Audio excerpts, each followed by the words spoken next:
नई हेडिंग डालना, cash flow statement. ये एक नया यूनिट है बेसिकली कैश फ्लो स्टेटमेंट का, ठीक है जी।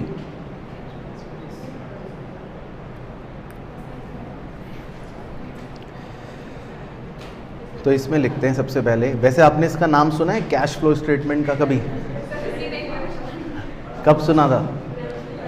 12th क्लास में सुन रखा है, बाकी सीए फाउंडेशन में नहीं था, लेकिन ये आपका ग्रेजुएशन में भी होगा। हाँ होगा, जिसका नहीं है तो आ ही जाएगा कभी ना कभी तो। कैश फ्लो स्टेटमेंट, चलो तो लिख लेते हैं। थोड़ी सी बेसिक बात है कि cash flow statement represents flow of cash and cash equivalents. तो कैश फ्लो स्टेटमेंट जो होता है वो एक ऐसा स्टेटमेंट है बेसिकली जो कैश और कैश इक्विवेलेंट्स के फ्लो को रिप्रेजेंट करता है। फ्लो को आप ब्लॉक बनाकर ऐसा लिख लेना कि भाई फ्लो का मतलब होता है इनफ्लो और आउटफ्लो। तो इसमें हम दोनों चीज़ें बेसिकली लिख रहे होते हैं। तो ये स्टेटमेंट हमको ये बता देता है कि कितना इनफ्लो हो रहा है और कितना आउटफ्लो हो रहा है, किसका, कैश और कैश इक्विवेलेंट का। अब यहाँ पर बात आती है, सेकेंड एरो डाल के लिखते हैं कि कैश एंड कैश इक्विवेलेंट्स किसे कहते हैं। कैश एंड कैश इक्विवेलेंट्स किसे कहते हैं? तो कैश तो चलो आपको पता ही है, तो उसके नीचे तो लिख लो कैश का तो मतलब होता है कैश इन हैंड। कैश का मतलब तो आपको पता ही है कैश इन हैंड, लेकिन कैश इक्विवेलेंट्स का क्या मतलब होता है? जो भी बहुत लिक्विड है। तो एक हो गया आपका कैश एट बैंक, है ना, जो बैंक में पैसा है, लेकिन बैंक में कौन से खाते में पैसा? करंट अकाउंट में। अगर एफडी करवा रखी है बैंक में तो क्या वो कैश इक्विवेलेंट होगा? नहीं, वो फिर एक लॉन्ग करंट इन्वेस्टमेंट है ना। हाँ, वो तो नॉन करंट इन्वेस्टमेंट है एफडी। वो हाँ, वो कैश इक्विवेलेंट में आ जाएगा। वो दूसरी बिंदी में लिख रहे हैं कि जैसे आपकी कोई करंट इन्वेस्टमेंट है, जो छोटी अवधि के लिए आपने इन्वेस्ट कर रखा है पैसा, ब्रैकेट में लिख लेते हैं, जिनको हम कहते हैं मार्केटेबल सिक्योरिटीज़। तो ये बेसिकली जो होते हैं ये कैश इक्विवेलेंट होते हैं, क्योंकि ये जल्दी से कैश में कन्वर्ट हो जाएंगे। आप इनको बेच दोगे बाज़ार में जाके तो ये जल्दी से कैश में कन्वर्ट हो जाएंगे। तो इस स्टेटमेंट में बेसिकली हम देखो, अगर ऐसी एक डायग्राम सा बना दूं तो ये कैश फ्लो जो है ये बेसिकली क्या है, ये एक स्टेटमेंट है। इसमें हम जितना भी फ्लो है किस चीज़ का, मतलब या तो इनफ्लो या आउटफ्लो, पैसा बाहर जा रहा है, तो इसमें हम इनफ्लो और आउटफ्लो रिकॉर्ड करते हैं। किसके रिकॉर्ड करते हैं? कैश एंड कैश इक्विवेलेंट्स के। तो जितने भी कैश एंड कैश इक्विवेलेंट्स आ रहे हैं या जितने भी कैश एंड कैश इक्विवेलेंट जा रहे हैं वो इस स्टेटमेंट में हम रिकॉर्ड कर लेते हैं। बस इसमें दुविधा ये है कि भाई ये स्टेटमेंट अगर कोई हमसे कह दे कि चलो बना लो, तो हम तो मनमौजी कुछ भी बना लें, इनफ्लो आउटफ्लो रिकॉर्ड कर ले। लेकिन दिक्कत ये है कि ये अकाउंटिंग स्टैंडर्ड जो 3 है रिवाइज्ड वाला, उसके हिसाब से बनाना पड़ता है। यानी कि इसमें हमको अकाउंटिंग स्टैंडर्ड के फॉर्मेट का पालन करना पड़ता है। अब उसने थोड़ा नाटक मचा रखा है। अब उसने क्या नाटक मचा रखा है, नेक्स्ट एरो में लिख लेते हैं कि भाई there are 3 types of activities in cash flow statement. अब कैश फ्लो स्टेटमेंट में 3 तरह की गतिविधियां हैं। तो मतलब AS3 ने सीधा कैश फ्लो नहीं बनवाया। AS3 ने कह दिया कि भाई आपको कैश फ्लो जो है उसमें भी कैटेगराइजेशन करनी है, इसको भी मतलब डिवाइड करना है। थोड़ा सा कैश फ्लो ऊपर, थोड़ा सा बीच में, थोड़ा सा नीचे। इसका मतलब इसमें हम 3 हिस्से कर देते हैं, और वो 3 हिस्से जो करते हैं वो 3 तरह की गतिविधियों के हिसाब से करते हैं। तो इसमें 3 तरह की एक्टिविटीज़ होती हैं। अब बताओ कौन कौन सी? ठीक है, बिल्कुल सही। तो पहली एक्टिविटी तो होती है ऑपरेटिंग एक्टिविटी, सबसे पहली।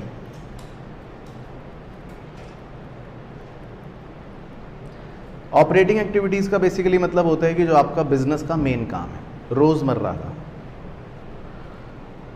दूसरी होती हैं इन्वेस्टिंग एक्टिविटीज़। इन्वेस्टिंग एक्टिविटीज़ वो हो जाती हैं जो आपकी निवेश से रिलेटेड है। आप एसेट खरीदते हो, आप बेचते हो, एसेट बेचते हो, या आपने कहीं पर निवेश करा, इन्वेस्ट करा और उस इन्वेस्टमेंट पर आपको इंटरेस्ट मिल गया, मतलब जो भी इन्वेस्टमेंट से रिलेटेड एक्टिविटियाँ हो सकती हैं, है ना, वो हो गई इन्वेस्टिंग एक्टिविटियाँ। और तीसरी तरह की एक्टिविटी होती है फाइनेंसिंग एक्टिविटीज़। ये आपके फाइनेंस से रिलेटेड होती है कि भाई शेयर्स, डिबेंचर्स, लोन्स आपने रीपे कर दिया या आपने नया लोन ले लिया, मतलब जो भी आपके फाइनेंस से रिलेटेड काम है वो सब हो गई फाइनेंसिंग एक्टिविटी। नहीं, इन्वेस्ट वर्ड आ गया तो इन्वेस्टिंग हो गया। यहाँ पर शेयर्स इशू करने की बात हो रही है। फाइनेंसिंग मतलब हाँ, पैसा उठाना, बिजनेस के लिए पैसा जो चाहिए, तो या तो शेयर्स इशू करके या डिबेंचर्स इशू करके या बैंक से लोन लेकर, ये सब चीज़ें, ये फाइनेंसिंग गतिविधियाँ हो गई। बाकी शेयर्स इशू करा तो बदले में शेयर होल्डर को डिविडेंड दोगे, डिबेंचर्स इशू करे तो बदले में डिबेंचर होल्डर को इंटरेस्ट दोगे, बैंक से बोरो करा तो बदले में बैंक को ब्याज दोगे। तो मतलब ये गतिविधियाँ सारी फाइनेंसिंग एक्टिविटियों में आ जाएंगी, है ना। वो अभी हम लिखेंगे बाद में तो और समझ आ जाएगा, लेकिन 3 तरह की गतिविधियाँ होती हैं।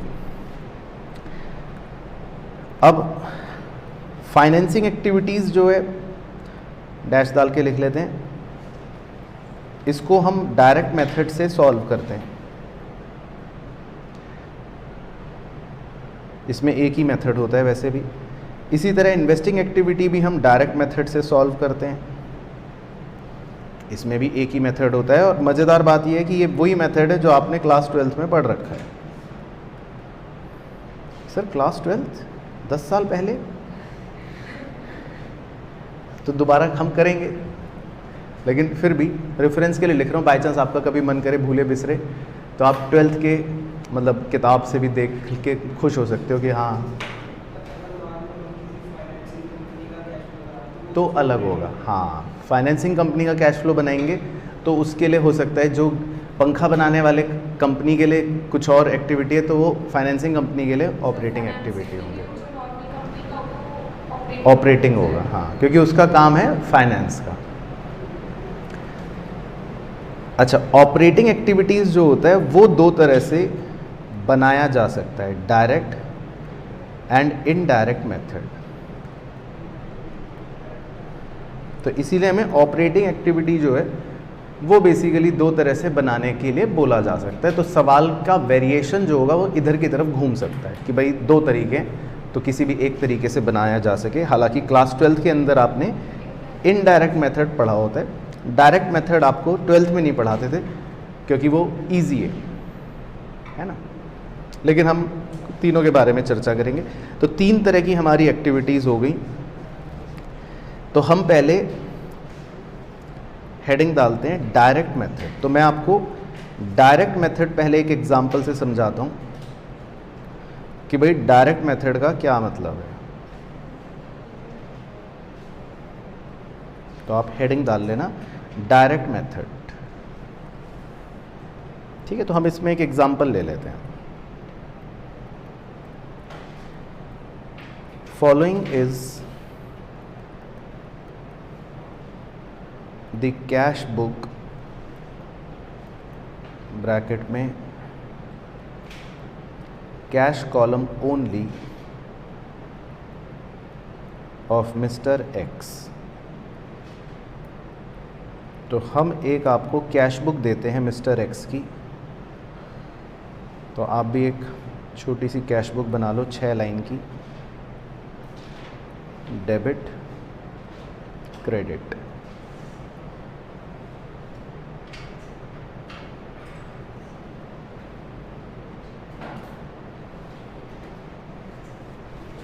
Debit, credit.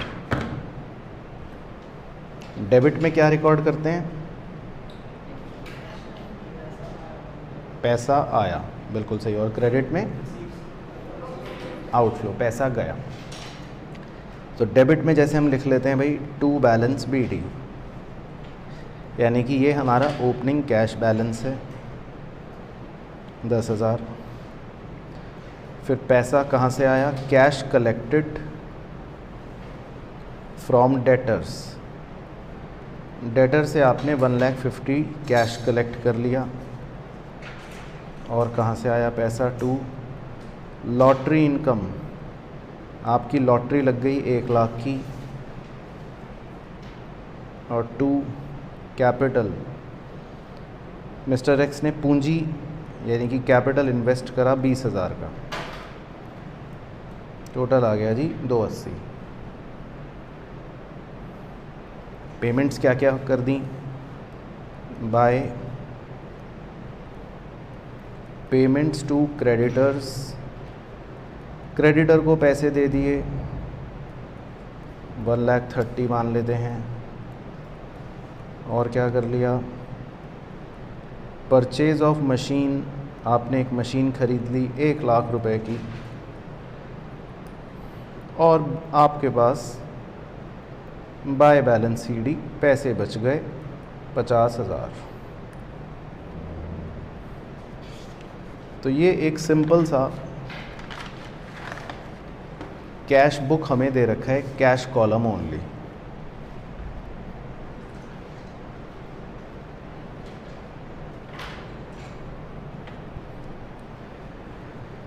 ठीक है जी। तो ये तो एक सिंपल, मतलब बहुत ही सिंपल चीज़ है, इसमें तो कोई दिक्कत वाली बात ही नहीं है ना। हमको एक नॉर्मल बच्चों वाला क्लास 11th की तरह कैश अकाउंट दे रखा है।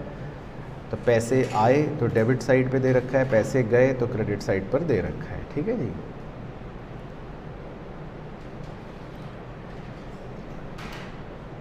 अब क्वेश्चन कह रहा है, या मतलब हम तो मेथड वही पढ़ रहे हैं कि भाई प्रिपेयर कैश फ्लो स्टेटमेंट, ऐसी एक्सट्रैक्ट लिख लो, मतलब सिर्फ ऐसे ही अभी हम डेमो के लिए कर रहे हैं एक्सट्रैक्ट।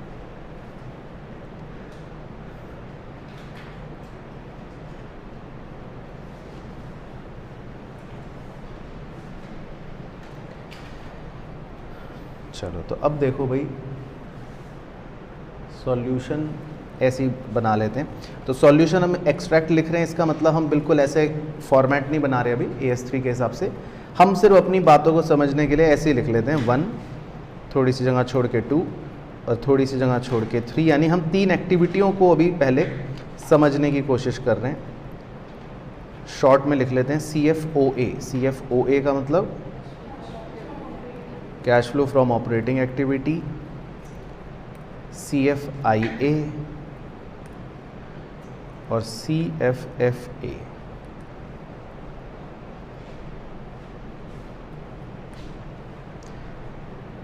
तो हमें बस ये करना है, हमें ये देखना है कि किस एक्टिविटी से क्या फ्लो हो रहा है।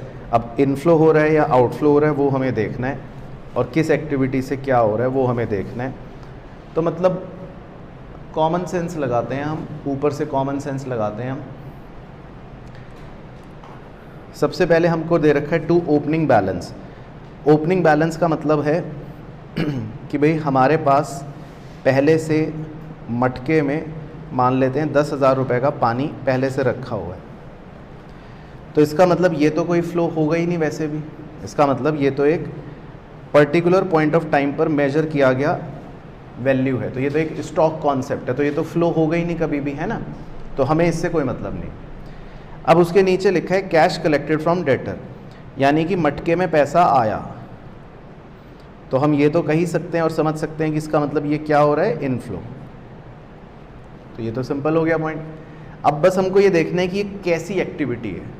तो पहले आप बताओ अपनी बुद्धि से कि ये कौन सी एक्टिविटी आपको लग रही है, ऑपरेटिंग। क्योंकि हम डेटर्स जो होते हैं उनको सामान बेचते हैं, ये हमारा रोज़ का धंधा है, तो उनसे हमें पैसे मिल रहे हैं, तो ये हमारे लिए एक रेगुलर चीज़ है।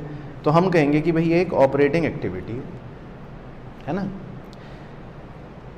उसके बाद फिर आपके मटके में और पैसा आया 1,00,000 रुपए, ये है लॉटरी इनकम। यानी कि आपको लॉटरी लग गई, तो ये भी इनफ्लो तो है। अब ये कौन सी एक्टिविटी है? इन्वेस्टिंग एक्टिविटी है। गलत आंसर।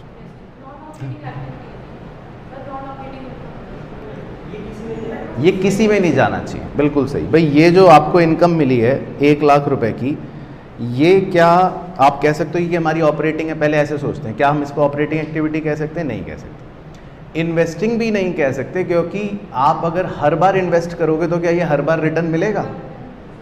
इंटरेस्ट रिसीव्ड कह सकते हो कि भाई इन्वेस्टिंग एक्टिविटी है ना। रेंट रिसीव्ड कह सकते हो, डिविडेंड रिसीव्ड कह सकते हो। लेकिन अगर ये लॉटरी इनकम है, ये तो आप इन्वेस्टिंग एक्टिविटी भी नहीं कह सकते। ये थोड़ी ना मुकेश अंबानी जी रिलायंस का पैसा जो है कहीं लॉटरी टिकट्स खरीदने में इन्वेस्ट कर रहे हैं, नहीं कर रहे। तो ये जो है ये सिर्फ एक इनफ्लो है, लेकिन एक कोई भी एक्टिविटी नहीं तीनों में से, है ना। मतलब हम इसको ऑपरेटिंग भी नहीं कह सकते, ऐसे लिख देता हूँ, इन्वेस्टिंग भी नहीं कह सकते, फाइनेंसिंग भी नहीं कह सकते, तीनों को लिख के काट देते हैं। तो ये कोई भी एक्टिविटी नहीं, इसको बोला जाता है वैसे एक्स्ट्रा ऑर्डिनरी आइटम, और आइटम का मतलब इनकम, एक्स्ट्रा ऑर्डिनरी इनकम, ठीक है ना। चलो, तो ये तो हो गया, कोई भी नहीं है। फिर उसके बाद देखो मिस्टर एक्स, वो 20,000 रुपये कैपिटल लेकर आए, यानी कि हमारे मटके में और पैसा आ गया। अब ये सोचो कि ये इनफ्लो कौन सी एक्टिविटी होगी? आपको सोचना है भाई, क्या ये बिजनेस का रोज़मर्रा का काम है ऑपरेटिंग? नहीं। क्या ये हमने कोई निवेश से संबंधित, इन्वेस्टमेंट से संबंधित इनफ्लो हो रहा है? नहीं। तो ये तो किससे रिलेटेड है? फाइनेंस से, क्योंकि जब बिजनेस में कैपिटल आती है तो इसका मतलब बिजनेस में फाइनेंस आ रहा है, बिजनेस में पैसा आ रहा है। तो कैपिटल जो होती है वो हमेशा कैसी एक्टिविटी होती है? फाइनेंसिंग एक्टिविटी होती है, ठीक है। अब उस तरफ आ जाते हैं, पेमेंट में आ जाते हैं। पेमेंट टू क्रेडिटर, अब ये हमें पता है आउटफ्लो है, ये तो पता ही है। देखो क्रेडिट में जो लिखा है वो तो सिंपल है, आउटफ्लो है। एक्टिविटी कौन सी है अब? ये ऑपरेटिंग, क्योंकि क्रेडिटर को पे कर रहे हो, यानी कि आप सामान खरीदते हो उधार पर, तो ये आपकी रेगुलर एक्टिविटी है। तो क्रेडिटर को पे कर रहे हो तो ये आपकी रेगुलर एक्टिविटी है। मशीन खरीदी आपने, इन्वेस्टिंग एक्टिविटी, क्योंकि मशीन खरीदने का मतलब है you are investing your money 5 साल 10 साल के लिए, है ना। और बैलेंस बच गया 50,000। तो क्लियर हो गया पॉइंट? सबको समझ आया? चलो, तो अब अगर मान लो हमको इसमें से कहा जा रहा है कि भाई पहले ऑपरेटिंग एक्टिविटी देखो, तो ऑपरेटिंग एक्टिविटी में दो ही चीज़ें हैं, एक इनफ्लो है 150 का और एक आउटफ्लो है 130 का। तो ऑपरेटिंग एक्टिविटी में मतलब हम अगर ये कहें कि हमारा कैश फ्लो कितना हो रहा है, तो वेरी सिंपल आंसर, 150 का इनफ्लो हो रहा है, 130 का आउटफ्लो हो रहा है। तो इसका मतलब हम क्या कह सकते हैं? 20,000 का नेट इनफ्लो हो रहा है। बस, तो ये लिखना है हमको। तो ये एक सिंपल एक्सट्रैक्ट है, एग्जाम्पल समझने के लिए कि भाई ठीक है, इनफ्लो हो गया 20,000 का। ये डायरेक्ट मेथड है, कोई फॉर्मेट नहीं है। मतलब जब क्वेश्चन करेंगे तो बस लाइनें लगा देंगे स्टेटमेंट में। तो अभी हमारा फोकस है चीज़ समझने में, फॉर्मेट तो बन जाएगा, है ना। तो आपको समझ आया ना, इसमें कोई फॉर्मूला नहीं है। इनडायरेक्ट मेथड में बच्चे रटते थे और अभी आप भी रटोगे थोड़ी देर बाद, लेकिन डायरेक्ट मेथड का कोई फॉर्मूला नहीं होता। डायरेक्ट मेथड इज सिंपली कि आप डायरेक्टली ये देखो इनफ्लो क्या है और आउटफ्लो क्या है, बस। अब जैसे इन्वेस्टिंग एक्टिविटी, अब इन्वेस्टिंग एक्टिविटी में हमारा सिर्फ एक ही ट्रांजैक्शन है जो आउटफ्लो है ना, ग्रीन कलर से मार्क कर दिया कि आपने परचेज करा मशीन को। तो अगर हम इन्वेस्टिंग एक्टिविटी से देखें कि हमारा आउटफ्लो कितना हो रहा है या फ्लो कितना हो रहा है, तो हम कह सकते हैं कि इसमें हमारा 1,00,000 रुपए का क्या है? आउटफ्लो, या नेगेटिव 1,00,000 ही लिख लेते हैं, है ना। तो इसका मतलब इससे हमारा आउटफ्लो हो रहा है। तो आपको क्लियर हो गया पॉइंट? फिर फाइनेंसिंग एक्टिविटी, अगर हम देखें फाइनेंसिंग एक्टिविटी में क्या है, तो फाइनेंसिंग एक्टिविटी में सिर्फ हमारा इनफ्लो हो रहा है 20,000 का, बाकी इसमें कोई भी आउटफ्लो नहीं है। तो फाइनेंसिंग एक्टिविटी से अगर हम देखें कि हमारा क्या फ्लो हो रहा है, तो हम कहेंगे फाइनेंसिंग एक्टिविटी से हमारा 20,000 का इनफ्लो हो रहा है ना। तो आपको सिंपल चीज समझ आई, सिंपल। अब तीनों गतिविधियों को अगर मैं जोड़ दूं, लेट्स से कि भाई तीनों गतिविधियों को अगर जोड़ा जाए तो मैं उससे एक टोटैलिटी में ये देख सकता हूं कि मेरी टोटैलिटी में क्या हो रहा है। 20,000 का इनफ्लो, फिर 1 लाख का आउटफ्लो, फिर 20,000 का इनफ्लो, तो क्या हो रहा है? 60,000 का आउटफ्लो कह सकते हैं हम हो रहा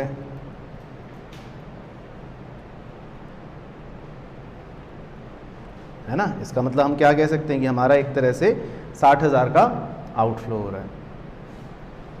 क्लियर? अब फिर आई हमारी एक्स्ट्रा ऑर्डिनरी इनकम। अचानक से भगवान भोलेनाथ का आशीर्वाद आया,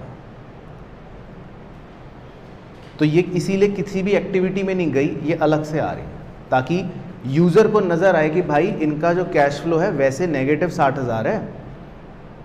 यूजर को ये दिखना चाहिए कि इनका एक्टिविटियों से जो कैश फ्लो है वो नेगेटिव 60,000 है। वो तो फिर इनको एक बाद में एक्स्ट्रा ऑर्डिनरी इनकम अलग से मतलब दिखाई जा रही है कि भाई इनको कुछ एक्स्ट्रा ऑर्डिनरी इनकम कहीं और से मिली है। वो कितनी थी? देखो, लॉटरी इनकम 1 लाख थी, वो थी हमारी 1 लाख।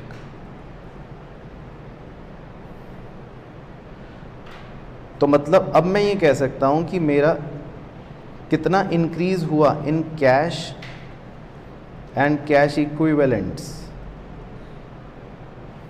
मतलब अब मैं फाइनल कह सकता हूं कि मेरा 40,000 का इंक्रीज हो रहा है कैश इक्विवेलेंट्स में या कैश एंड कैश इक्विवेलेंट में, क्योंकि वैसे तो मेरा आउटफ्लो नेगेटिव 60,000 था, लेकिन एक एक्स्ट्रा ऑर्डिनरी इनकम मिल गई लाख रुपए की, तो मेरा कितना इंक्रीज हो गया?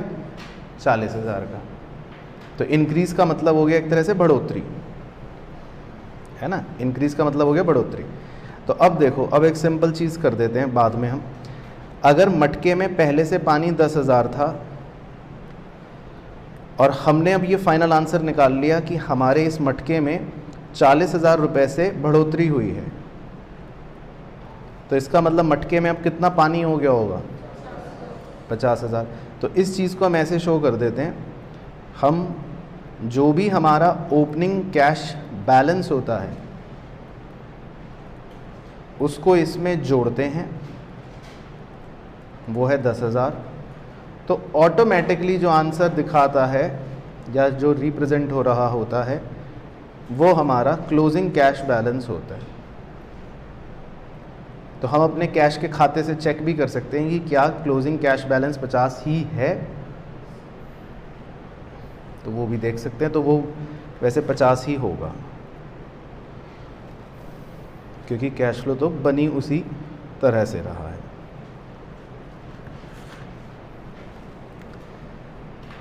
ठीक है, तो मतलब समझ आया डायरेक्ट मेथड आपको। तो डायरेक्ट मेथड बेसिकली कोई मेथड वैसे है नहीं, ना ही एग्जाम में इसका कोई क्वेश्चन मतलब इंपॉर्टेंट है, लेकिन बाई चांस आ जाए 5 नंबर में तब भी हमें आना तो चाहिए। लेकिन बुक में इसके कम क्वेश्चंस हैं, 10% क्वेश्चंस ही इसी मेथड के हैं, बाकी जो है वो इनडायरेक्ट मेथड के ज़्यादा हैं।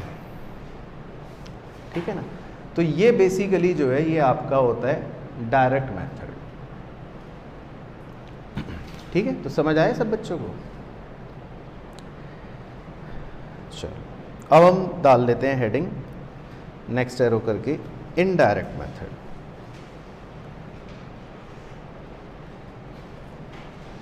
इसका भी कॉन्सेप्ट लिख लेते हैं एक बार।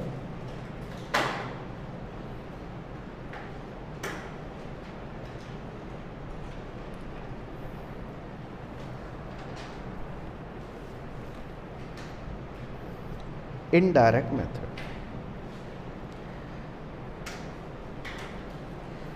तो इसमें आप चाहें एक स्टेटमेंट बना ही लो ऐसे थोड़ा सा, क्योंकि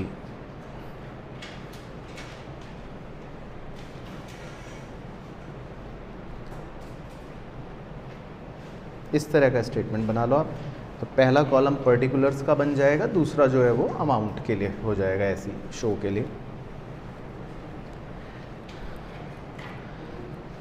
तो सबसे पहले हम इसमें cash flow from operating activity represent करते हैं।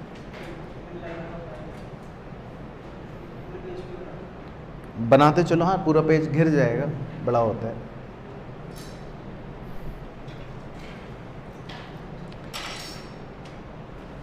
तो सबसे पहले हम लिख लेते हैं, अभी ज़्यादा दिमाग नहीं लगाते। Profit for the year, bracket में closing minus opening,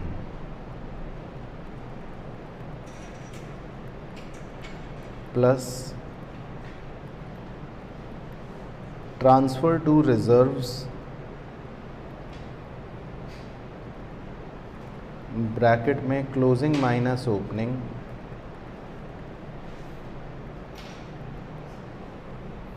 plus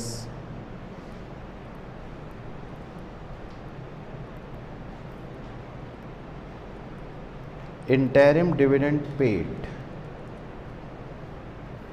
interim dividend paid,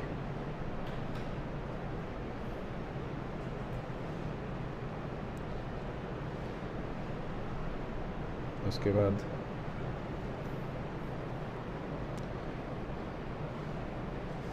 एक आंसर आएगा, उसको नाम दे देते हैं profit after tax, profit after tax. उसके बाद plus provision for tax, bracket में करंट ईयर। तो फिर जो आंसर आएगा उसको नाम दे देते हैं profit before tax, profit before tax. फिर उसके बाद ऐड बैक कर देते हैं extra ordinary expenses minus extra ordinary incomes, अगर कोई होंगी तो।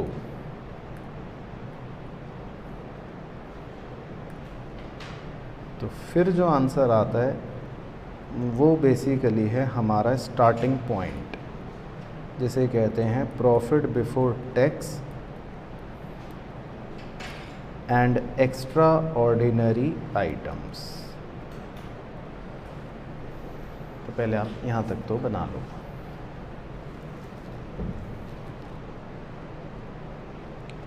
Profit before tax and extraordinary items.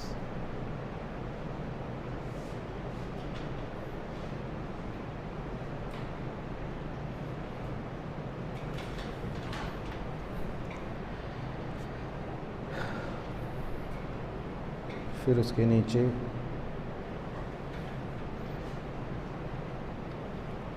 Add किए जाते हैं non operating and non cash expense या एक्सपेंसेस।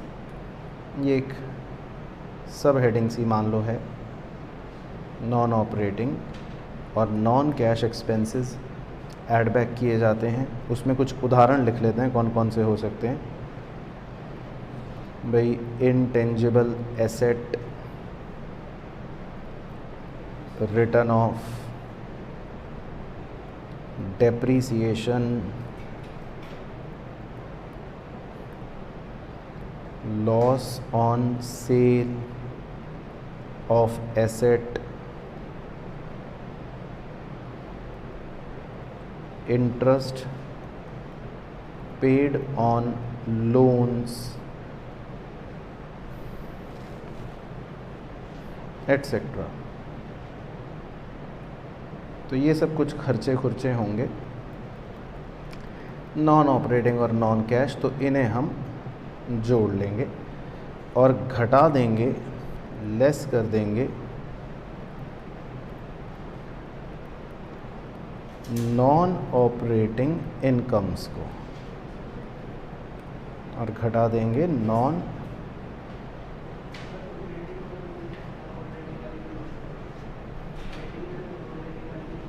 वो तो मैं समझाऊंगा, अभी तो हम सिर्फ चेप रहे हैं। और फिर घटा देंगे हम non operating incomes. Non operating incomes के भी कुछ एग्जांपल लिख लेते हैं, जैसे कि भाई profit on sale of asset, या डिविडेंड रिसीव्ड, या रेंट रिसीव्ड, या इंटरेस्ट रिसीव्ड, एटसेट्रा।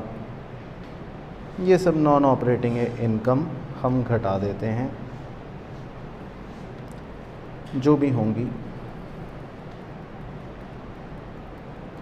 तो हमारा इस पहले मेन पड़ाव का आंसर आएगा, जिसे कहा जाता है operating profit before working capital changes. Operating profit before working capital changes.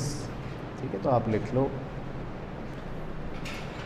Operating profit before working capital changes. फिर बताओ उत्कर्ष, इसके बाद क्या आता था? अरे वाह, बस सब तो याद है तुम लोगों को, तो ड्रामे कर रहे थे। इंक्रीज इन करंट लायबिलिटी, जितनी भी करंट लायबिलिटियाँ हैं, and decrease in current assets, ये ऐड बैक कर देंगे और डिडक्ट कर देंगे decrease in current liabilities and increase in current assets. तो फिर जो आंसर आएगा उसको क्या बोलेंगे?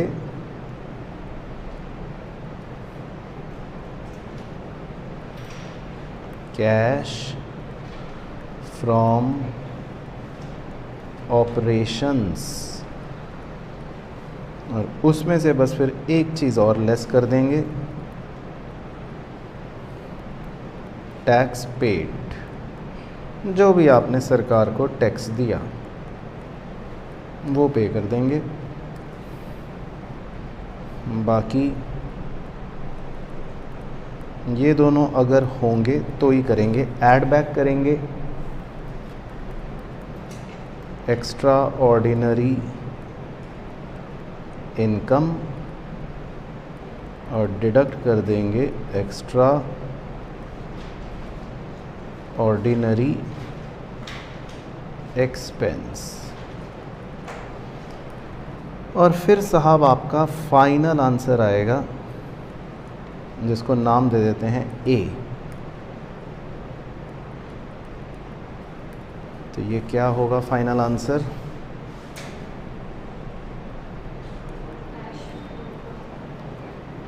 कैश। अगर आंसर पॉजिटिव है तो अंग्रेज़ी के अक्षर होंगे फ्लो फ्रॉम, और अगर आंसर नेगेटिव है तो अंग्रेज़ी के शब्द होंगे यूज्ड इन। ठीक है ना? तो पॉजिटिव है तो फ्लो फ्रॉम, नेगेटिव है तो यूज्ड इन। ये आपको क्वेश्चन टू क्वेश्चन बदलनी पड़ेगी अंग्रेज़ी। तो अगर पॉजिटिव है तो फ्लो फ्रॉम, नेगेटिव है तो यूज्ड इन ऑपरेटिंग एक्टिविटी। तो ये ऑपरेटिंग एक्टिविटियों का इनडायरेक्ट मेथड होता है कि भाई इनडायरेक्ट मेथड हम कैसे करते हैं। तो बस ऑपरेटिंग एक्टिविटी ही हम इनडायरेक्ट मेथड से निकालते हैं। बाकी इन्वेस्टिंग और फाइनेंसिंग एक्टिविटी में कोई मतलब उसमें तो कुछ नहीं होता। तो ये आप पहले नोट कर लो।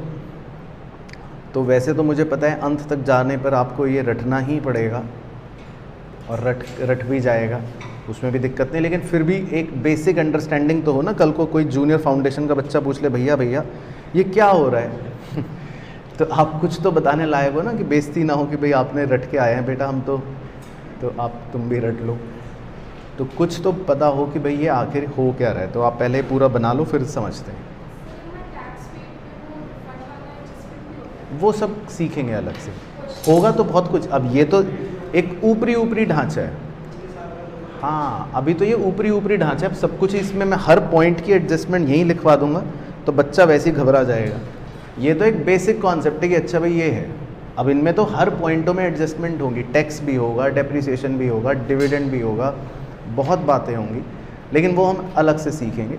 ये तो एक बेसिक स्ट्रक्चर है। पहले हम यही सीखते हैं कि ये भी क्यों हो रहा है, भाई ये भी क्या हो रहा है, पहले तो हमको यही देखना है ना। तो इसको चाहे आप क्लोज कर लो, ये एक इनडायरेक्ट मेथड हो गया ऑपरेटिंग एक्टिविटी निकालने का।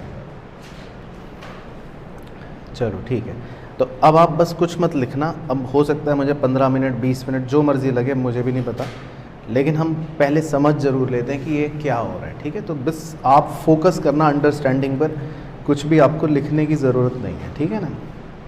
हाँ, बाकी कैलकुलेटर तो रेडी रखो, बाई चांस मैं कुछ पूछूं तो आप बता लो। तो देखो मैं एक नॉर्मल सा P&L अकाउंट बना रहा हूँ आपको समझाने के लिए, मनगढ़ंत फिगर लिख रहा हूँ। लेट से ग्रॉस प्रॉफिट 10,000 रुपये, फिर मुझे कहीं से रेंट रिसीव हो गया 2,000 रुपये, मुझे कहीं से डिविडेंड रिसीव हो गया 3,000 रुपये, है ना। ये तो हो गई मेरी इनकम्स। बाकी फिर मेरे कुछ खर्चे हुए, मैंने सैलरी पे कर दी होगी 500 रुपये, मेरा कुछ डेप्रिसिएशन का खर्चा आ गया 2,000 रुपये, मेरा कुछ मान लेते हैं और खर्चे हो गए, प्रिंटिंग का खर्चा हो गया लेट से 1,000 रुपये। इसके अलावा मेरा एसेट बेचने पर एक लॉस हो गया था, loss on sale of machine 600 रुपये। ठीक है जी। और इसके अलावा और बताओ, एक को दो और क्या खर्चे हो सकते हैं, अलग अलग कुछ भी हो सकते हैं खर्चे। तो रेंट पे कर दिया, ठीक है, रेंट पेड हो गया 1500। ऑफिस एक्सपेंसेस हो गए कुछ भी, मान लेते हैं 200 रुपये। ठीक है, तो बहुत हो गए खर्चे। तो अब आप ये देखो कि मेरा फ़िलहाल नेट प्रॉफिट कितना आया।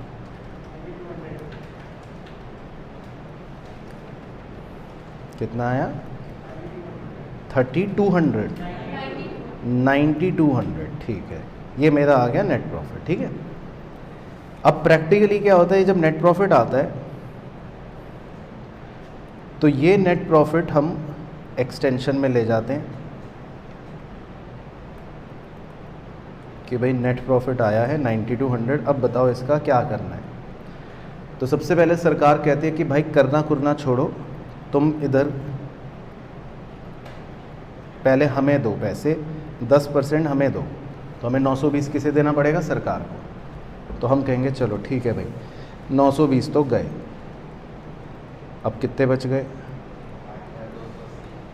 8,280। फिर हम इसको एक्सटेंशन में इधर ले आते हैं। अब ये टैक्स देने के बाद प्रॉफिट बच रहा है तो मैं इसको PAT कह दूं, प्रॉफिट आफ्टर टैक्स 8,280। तो कंपनी कह रही है बताओ जी अब क्या करें इसका, 8,280 बच गया।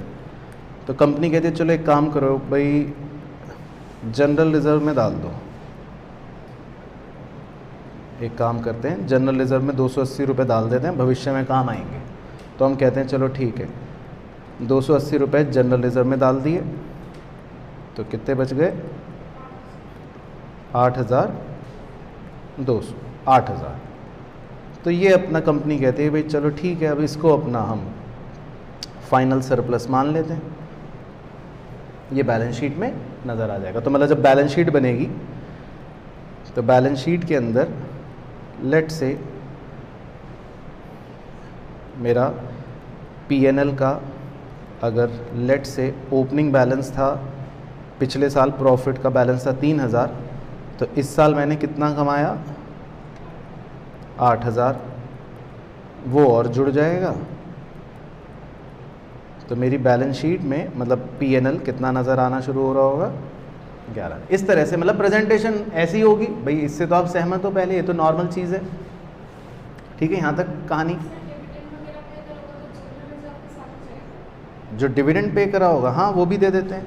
मान लेते हैं हमने कोई डिविडेंड पे करा, वो लिख देता हूँ। चलो ऐसा करता हूँ, जनरल रिजर्व 180 कर देता हूँ ताकि फिगर चेंज ना हो, और हमने फिर जो बचे पैसे उसमें से कहा चलो यार 100 रुपये शेयर होल्डर को दे दो, वो भी खुश हो जाएगा।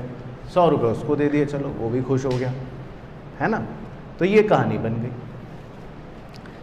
बाकी ऊपर से शुरू कर देता हूँ, एक फिगर थोड़ी सी चेंज कर देता हूँ अपनी कुछ बात को और अच्छे से समझाने के लिए। डिविडेंड रिसीव्ड की जगह मैं 3000 रुपये की नाम चेंज करके लिख देता हूँ लॉटरी रिसीव, थोड़ा सा और मतलब वैरायटी आपको अच्छे से समझ आ जाए। तो पहले आप ये देखो कि कंपनी जो है उसका ये पीएनएल है, और 90 to 100 को मैं क्या कह सकता हूँ, नेट प्रॉफिट एक तरह से बिफोर टैक्स, है ना। और फिर उसमें से सरकार को टैक्स दे दिया कंपनी ने, तो बच गया 8280। उसके बाद कुछ जनरल रिजर्व दे दिया, डिविडेंड दे दिया। इन चीज़ों को वैसे एप्रोप्रिएशंस कहा जाता है ना, इन चीज़ों को एप्रोप्रिएशंस कहा जाता है। और फाइनली फिर 8000 रुपये बच गए, वो कंपनी अपने बैलेंस शीट में ले जाएगी।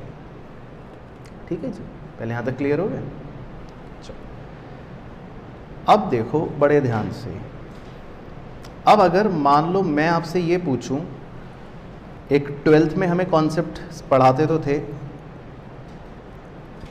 अगर मैं ये पूछूं कि कंपनी का ऑपरेटिंग प्रॉफिट क्या है ना, अगर आपसे ये पूछा जाए what is the operating profit of company, कि भाई कंपनी ने देखो कमाया, तो बच्चा कह देगा सर 8000 कमाए, लेकिन उस 8000 की कमाई के अंदर हर तरह के खर्चे हैं, हर तरह की इनकम है, वो तो मिलावट से भरा पड़ा है।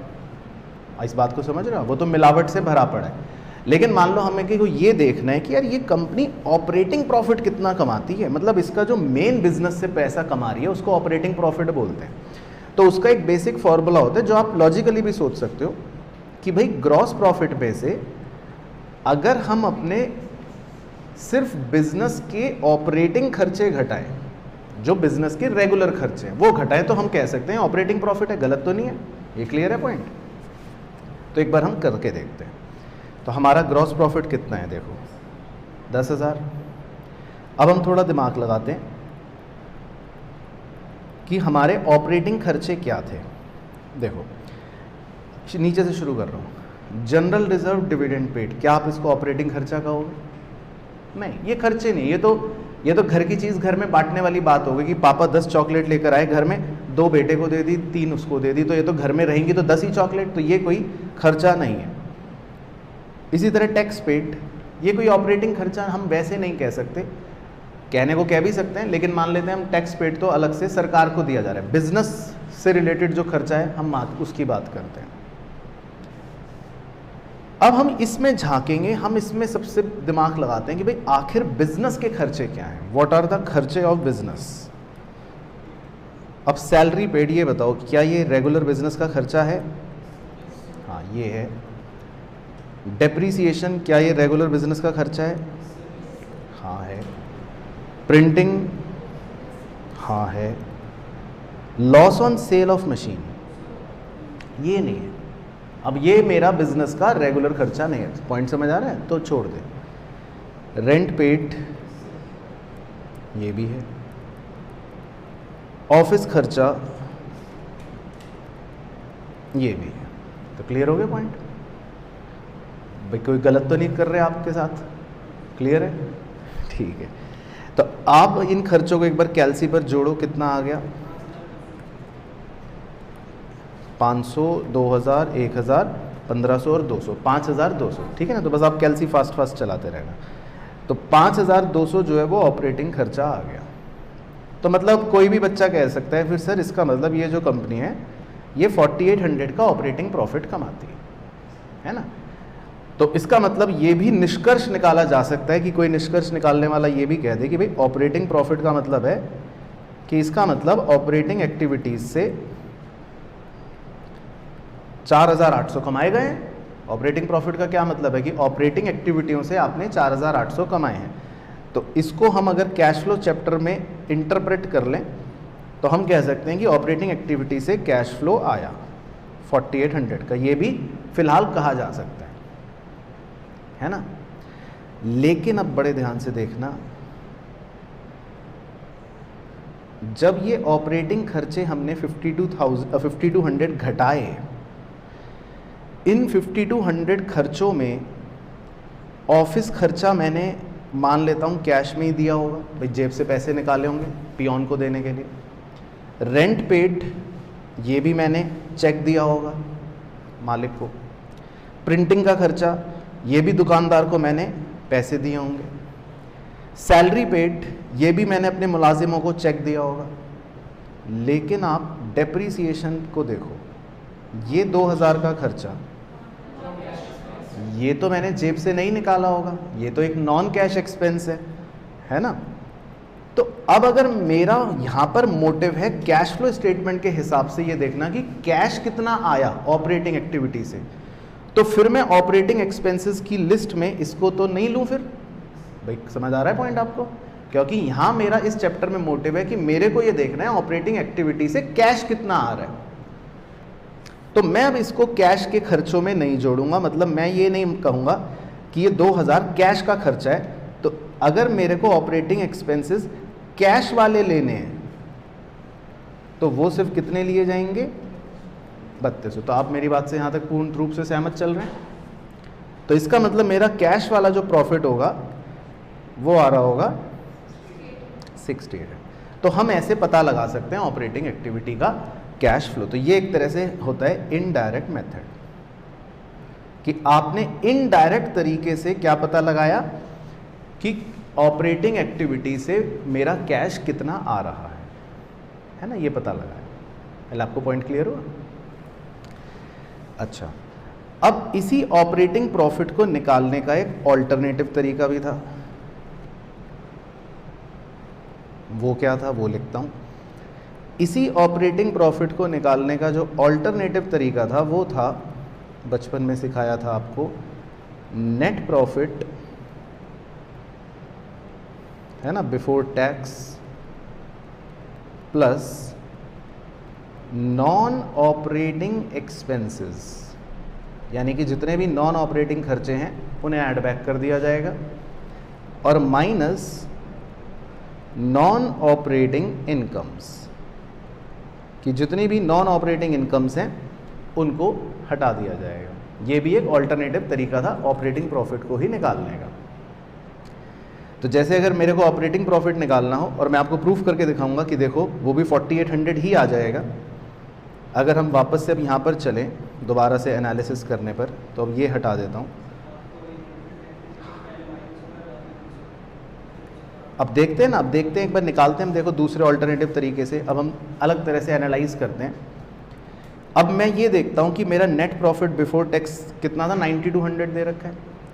अब मैं इसमें उल्टा सोचूंगा, अब मैं ये देखूंगा कि मेरे नॉन ऑपरेटिंग एक्सपेंस कौन से, नॉन ऑपरेटिंग मतलब जो बिजनेस से रिलेट नहीं करते। तो मैं किस किस को नॉन ऑपरेटिंग एक्सपेंस कहूँगा? Loss on sale of machine को नॉन ऑपरेटिंग एक्सपेंस कहूँगा।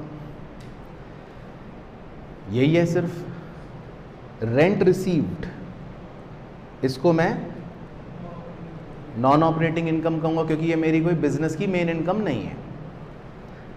लॉटरी रिसीव्ड, इसको भी मतलब मैं नॉन ऑपरेटिंग इनकम या एक्स्ट्रा ऑर्डिनरी इनकम कुछ भी कह लूँ, मतलब ये मेरे बिजनेस की मेन इनकम नहीं है, ऐसा कह सकते हैं। तो अब अगर मैं इनडायरेक्ट तरीके में ये फॉर्मूला दोबारा लगाऊं कि आप नेट प्रॉफिट में लॉस को ऐड बैक करो, 9200 में 600 ऐड बैक करो, 9800 4800 आ रहा है ना, और फिर माइनस कर दो नॉन ऑपरेटिंग इनकम्स, कि भाई अगर आप 9200 में ऐड बैक करो नॉन ऑपरेटिंग एक्सपेंस और माइनस कर दो नॉन ऑपरेटिंग इनकम वो कितनी है? 2000 वो और 3000 वो, 5000। तो आपका आंसर कितना आ रहा है? 48। तो आपका ऑपरेटिंग प्रॉफिट देखो अभी भी सेम आ रहा है 4800 जो पहले भी आ रहा था। और अगर इस बार फिर से वही चीज करनी हो कि भाई मैं चाहता हूं कि मुझे तो भाई ऑपरेटिंग प्रॉफिट चाहिए जो कैश में मिला हो, कैश वाला, तो हम क्या करते हैं, हम नॉन ऑपरेटिंग के साथ साथ नॉन कैश एक्सपेंस को भी ऐड बैक कर देते हैं। यानी कि हम किन दो चीज़ों को ऐड बैक कर देते हैं? नॉन ऑपरेटिंग और नॉन कैश एक्सपेंस। अब नॉन कैश एक्सपेंस कौन सा था? देखो, डेप्रीसिएशन। तो आप डेप्रीसिएशन को, नॉन कैश एक्सपेंस को 2000 को ऐड बैक कर दो, जरा 2000 और जोड़ दो, तो कितना हो जाएगा आंसर? 6800 आ जाएगा।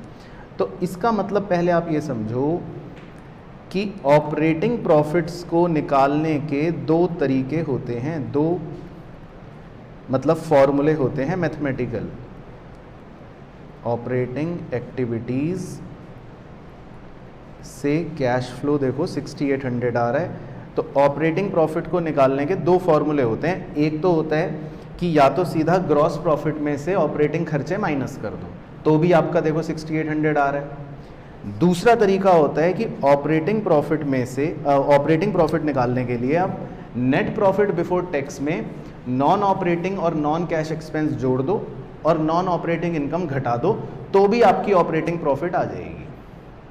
पहले हमको ऑपरेटिंग प्रॉफिट तक समझना है, यहाँ तक क्लियर हो गया? अब देखो इसी फॉर्मूले को जब वर्टिकली लिख दिया जाता है, यानी कि net profit before tax plus non operating and non cash expense और माइनस नॉन ऑपरेटिंग इनकम, तो हमने कहा ना कि भाई ये आंसर ऑपरेटिंग प्रॉफिट आ जाएगा, है ना? हमने कहा कि ये आंसर क्या आ जाएगा? Operating profit. तो आपको मैं ऊपर लेके चलता हूँ, जो आपको कैश फ्लो स्टेटमेंट बनवाया, कि पहले आप यहाँ तक देखना, आपको यही सेम चीज़ मिलेगी। अब देखो ऊपर चलते हैं, मेन यहाँ से देखना शुरू करना। ये क्या लिखा है? प्रॉफिट बिफोर टैक्स, आगे का छोड़ दो भी, extraordinary item. Profit before tax, add क्या लिखा है? Add non operating and non cash expense, और लेस क्या लिखा है? Less non operating income. तो इस पड़ाव का क्या आंसर आ गया? देखो, ऑपरेटिंग प्रॉफिट। आगे की छोड़ दो अंग्रेजी। तो आप इतना अगर समझो कि ये क्या है, ये ऑपरेटिंग प्रॉफिट का फॉर्मूला है कि net profit before tax plus non operating expense या non cash expense minus non operating income, तो क्या आंसर आ जाएगा? Operating profit. तो आप इतना तो एक ऑपरेटिंग प्रॉफिट का फॉर्मूला लगा रहे हो, पहले इतना फॉर्मूला समझ आया? अब ये जो नेट प्रॉफिट बिफोर टैक्स के ऊपर नाटक हुआ, ये क्या है वो समझते हैं कि भाई ये नाटक क्या हुआ। तो बड़े ध्यान से देखना, आपको तो मैंने बता दिया था कि ये नेट प्रॉफिट बिफोर टैक्स कितना है? 9200। मान लो मैं ये ना बताऊं, मान लो ये मिसिंग है, ये 9200 मिसिंग होता, लेट से कि ये 9200 मिसिंग है और आपको मजबूरी है यही फॉर्मूला लगाना, तो क्या आप आंसर निकाल पाते? नहीं। तो पहले आपको नेट प्रॉफिट बिफोर टैक्स निकालना पड़ता। तो मैं मान लो ये छुपा दूं कि आपका प्रॉफिट 9200 है, मान लो मैं ये छुपा देता हूँ थोड़ी देर के लिए, ठीक है? तो अगर मैं 9200 प्रॉफिट छुपा देता हूँ, तो मैं फिगर्स हटा रहा हूँ, तो आपको ये भी नहीं पता चलेगा प्रॉफिट आफ्टर टैक्स कितना है ना? फिर तो ये भी नहीं पता चलेगा प्रॉफिट आफ्टर टैक्स कितना है। प्रॉफिट आफ्टर टैक्स नहीं पता होगा मान लो, तो आपको ये भी नहीं पता चलेगा कि सरप्लस इस साल क्या कमाया, ये भी हटा देता हूँ। भाई आपको बात समझ आ रही है? अभी आपको मैं चीज़ें छुपा के चल रहा हूँ और आपको ये भी नहीं पता चलेगा कि सरप्लस अगर इस साल क्या कमाया मतलब प्रॉफिट, तो आपको ये भी नहीं पता होगा कि भाई प्रॉफिट मतलब क्या है ना? बात समझ आई? लेकिन मैं आपको हिंट दे रहा हूँ, मैं आपको ये बताता हूँ कि बच्चों मेरा ओपनिंग बैलेंस है P&L का 3000 और मेरा क्लोजिंग बैलेंस है P&L का 11000। तो इससे आपको क्या पता चल जाएगा बताओ? अगर मैं ये बता दूं कि मेरा ओपनिंग बैलेंस है 3000 और मेरे प्रॉफिट का P&L का क्लोजिंग बैलेंस है 11000, तो इससे आपको क्या पता लग जाएगा? प्रॉफिट फॉर द ईयर पता लग जाएगा ना। तो आप कहोगे कि सर इसका मतलब आपका प्रॉफिट फॉर द ईयर कितना है? 8000। तो देखो इसीलिए सबसे पहले हम स्टेटमेंट की शुरुआत में क्या लिखते हैं? Profit for the year. तो ये इनडायरेक्ट मेथड इसीलिए है कि वो आपको प्रॉफिट फॉर द ईयर ही नहीं बताएगा, लेकिन वो आपको क्लोजिंग बैलेंस बताएगा। वो कहेगा कि जी क्लोजिंग बैलेंस है 11000 और वो बताएगा कि जी ओपनिंग बैलेंस है 3000, तो हम उससे क्या पता लगा लेंगे?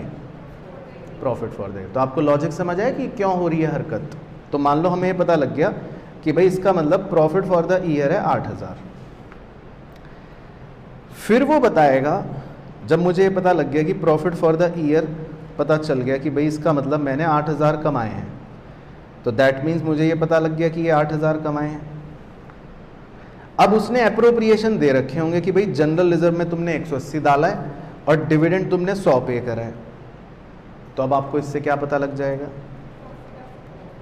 Profit after tax. कितना पता लग गया प्रॉफिट आफ्टर टैक्स? इन तीनों को जोड़ लोगे 8280 पता लग जाएगा। भाई अगर मैं आपको ये बता दूं कि 180 आपने जनरल रिजर्व में ट्रांसफर करा है और 100 रुपए का डिविडेंड पे करा है, तो आपको क्या पता लग जाएगा? Profit after tax. तो यही चीज़ देखो फॉर्मूला बन गई कि प्रॉफिट फॉर द ईयर पता लगने के बाद हमने देखो क्या प्लस कर दिया, जो जनरल रिजर्व में ट्रांसफर करा और जो 100 रुपए का डिविडेंड पे करा, तो हमें क्या पता चल गया? Profit after tax. बात समझ आ रही है? फिर प्रॉफिट आफ्टर टैक्स मान लो मुझे पता चल गया 8280 और वो मुझे कह रहा है कि भाई टैक्स जो है वो तुम्हारा 920 है, तो इससे मुझे क्या पता लग जाएगा? प्रॉफिट बिफोर टैक्स, कि भाई इसका मतलब मेरा प्रॉफिट बिफोर टैक्स 9200 रहा होगा। तो इसका मतलब मुझे कैसे पता चल गया कि भाई प्रॉफिट आफ्टर टैक्स अगर 8280 है और 980 मेरा टैक्स है, 920 सॉरी, हाँ 920 मेरा टैक्स है, तो इसका मतलब प्रॉफिट बिफोर टैक्स कितना हो गया? बस। तो बेसिकली क्वेश्चन हमें उल्टे से दे रखा होता है क्योंकि ये इनडायरेक्ट मेथड है। अगर वो सीधे ही बता देगा ना कि भाई ये लो नेट प्रॉफिट बिफोर टैक्स, तो मैं तो फिर सीधा बस ये फॉर्मूला लगा के आगे बढ़ जाऊंगा, है ना? पॉइंट समझ आ रहा है? अब इस 90 to 100 को भी मतलब अगर हम और ध्यान से देखें प्रॉफिट बिफोर टैक्स को, अपने P&L में दिखा देता हूं। आप इस 90 to 100 प्रॉफिट बिफोर टैक्स को अगर ध्यान से देखो तो इसमें एक एक्स्ट्रा ऑर्डिनरी इनकम है, बताओ कौन सी? लॉटरी की इनकम 3000। तो अब ये जो लॉटरी की इनकम है ना, ये अलग से दिखनी चाहिए यूजर को कि भाई ये तो 3000 तो लॉटरी के पैसे हैं। तो इसीलिए देखो 90 to 100 प्रॉफिट को भी हम बेस नहीं बना रहे, हम 90 to 100 प्रॉफिट के अंदर देखो अपनी लॉटरी की इनकम जो है ना 3000, उसको घटा रहे हैं, कह रहे हैं भाई ये देखो ये गलत चीज़ है, ये अलग से मिला हुआ पैसा है।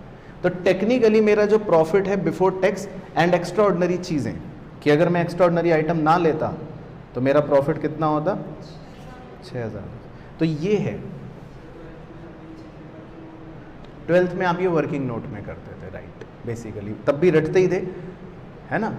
क्योंकि ऑब्वियसली उसमें आपकी गलती नहीं है, उसमें हमारी टीचर्स की ही गलती है, क्योंकि आपको P&L का कभी ट्रू पिक्चर नहीं दिखाई जाती कि P&L में हो क्या रहा है, वो कैसे नीचे नीचे नीचे नीचे जा रहा है।